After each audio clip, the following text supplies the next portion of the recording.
Oh, you know what? The thing that I love about President Trump is that when you get your back pushed up against the wall, I found that most people in politics, if it's not politically expedient to them, they'll turn their back on you in a heartbeat. Yep. But no matter what you are facing, when Donald Trump has your back, he has your back to the end, and that is why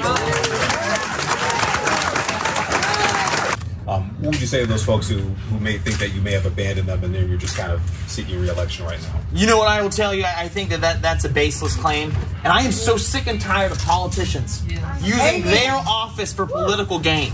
Just view this as some form of a stepping stone. And I wanted to say, no, we're not going to have that kind of politics anymore. And so I don't believe that it was an abandonment at all. It was an opportunity to take ground for conservatism. So.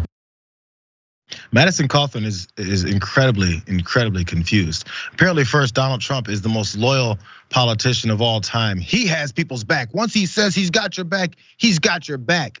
Make a phone call to David Perdue, Madison, see how he feels about that. I could give you details, but basically, Donald Trump has abandoned David Perdue because he's losing. Also, apparently, he's sick and tired of politicians that are profiting off of their office. Oh, get out of here, man.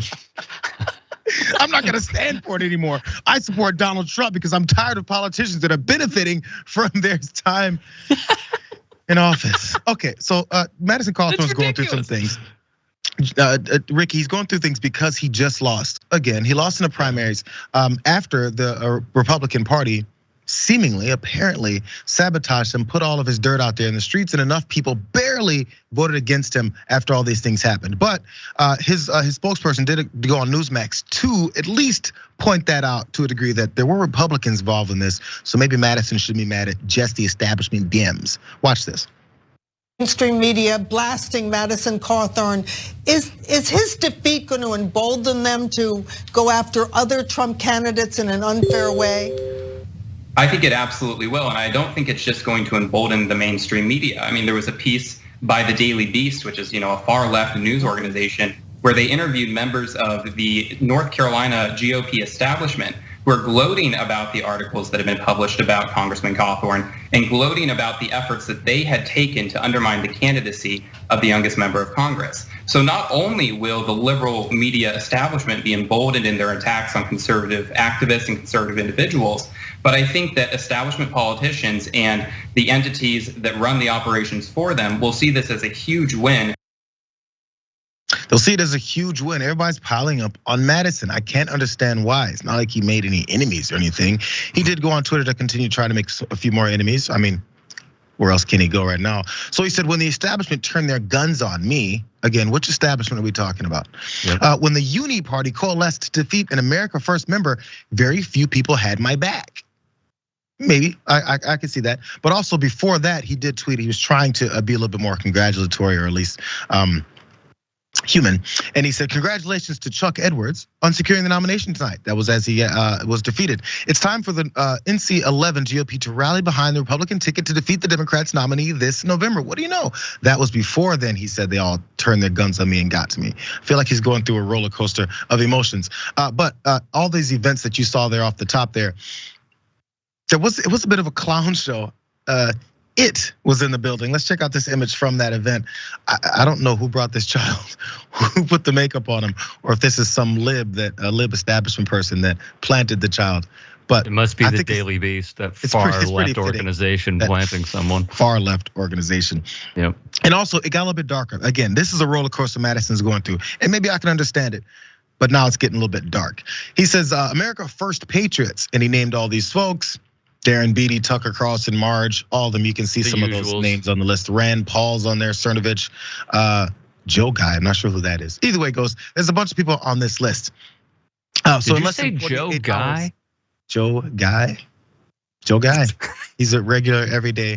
That's another plant from. It's Joe the plumber. His last name is Guy.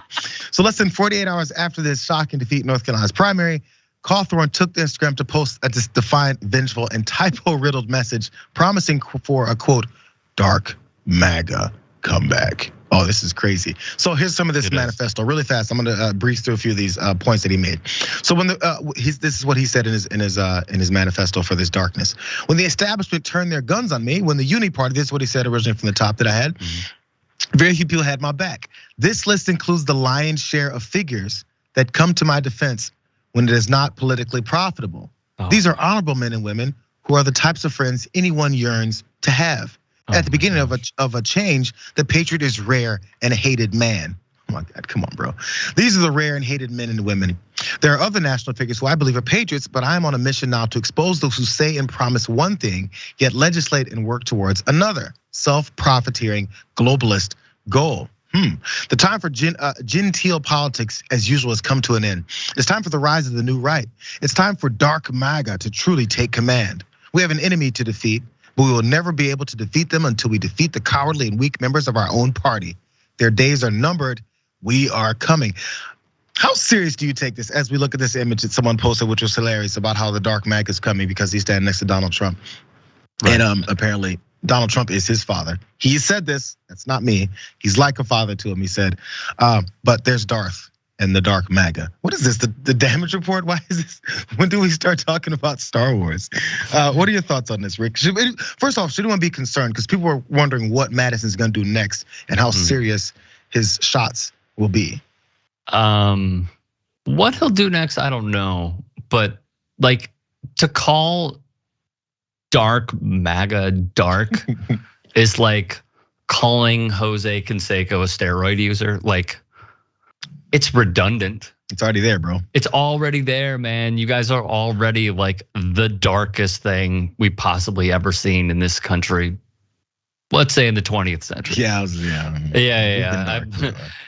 Hang on. The school system may fail some of us, but not all of us.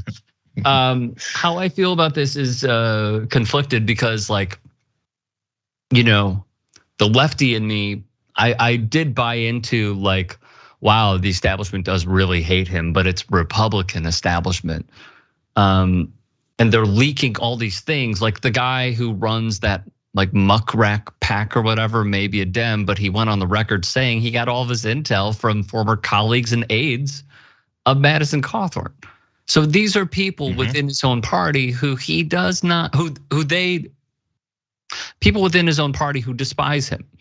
So like this whole dark MAGA thing is interesting because, like, can it get worse? Yeah, like it certainly can.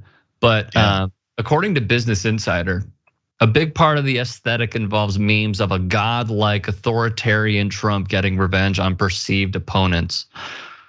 It's always been that way for this guy. It's always been that way, but it feels like it's only gonna get, if it's possible, with like the eyes of Marge in her profile picture and others, like it's gonna get even more culty, if you can believe it.